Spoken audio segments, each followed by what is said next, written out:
Meu nome é Fábio Kuhn, eu sou professor do Departamento de História da URGS e estou aqui hoje para dar umas dicas para vocês a respeito da história do Rio Grande do Sul.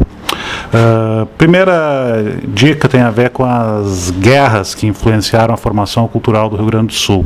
O Rio Grande do Sul, por ser um território de fronteira, né, sempre esteve envolvido em conflitos com seus vizinhos, desde o período colonial, já pela definição dessas fronteiras, no século XVIII, os tratados de Madrid, tratado de Santo Ildefonso, a guerra com os espanhóis. Essa situação se prolonga no século XIX, né, quando as fronteiras ainda vão se definir melhor, guerras contra, né, Argentina, Uruguai, até que no final do século XIX, né, o Rio Grande do Sul já, né, tem um território definido, né, e aí essas guerras com os vizinhos cessam, né, mas a guerra, enquanto elemento definidor do território, é um aspecto super importante da história regional.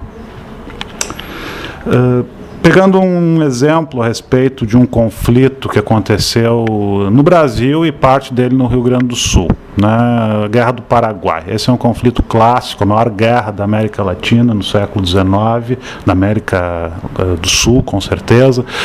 Conflito que envolveu o Brasil contra o Paraguai, o Brasil aliado ao Uruguai e à Argentina contra o Paraguai.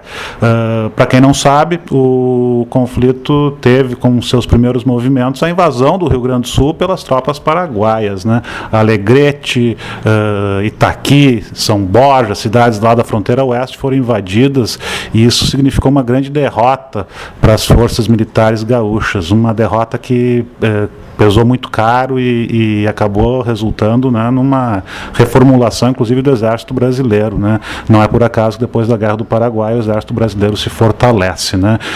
A guerra acontece, a maior parte, fora do Rio Grande do Sul, mas tem episódios iniciais muito importantes para a afirmação do poder militar no Brasil, né?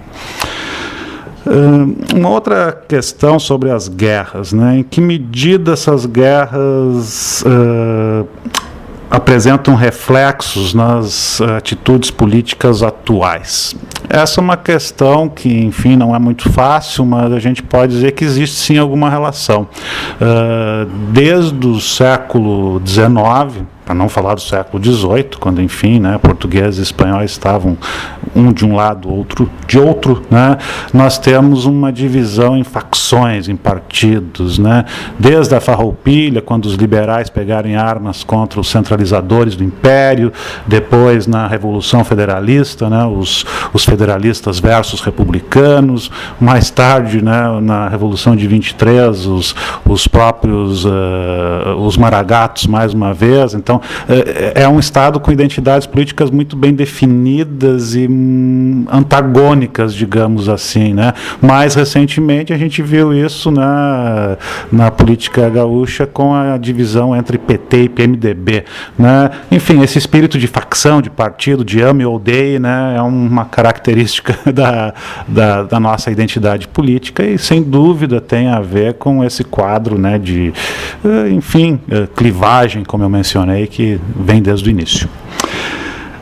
Um último ponto, né, que tem a ver com a questão das guerras, ou, enfim, com essa tradição guerreira. Movimentos separatistas atuais, eles procuram se apropriar, né, dos conflitos do passado, especialmente da Revolução Farroupilha, né, para construir uma certa identidade gaúcha que seria melhor do que uma identidade brasileira, ou uma sensação de que o pertencimento ao Brasil é algo indesejável, né?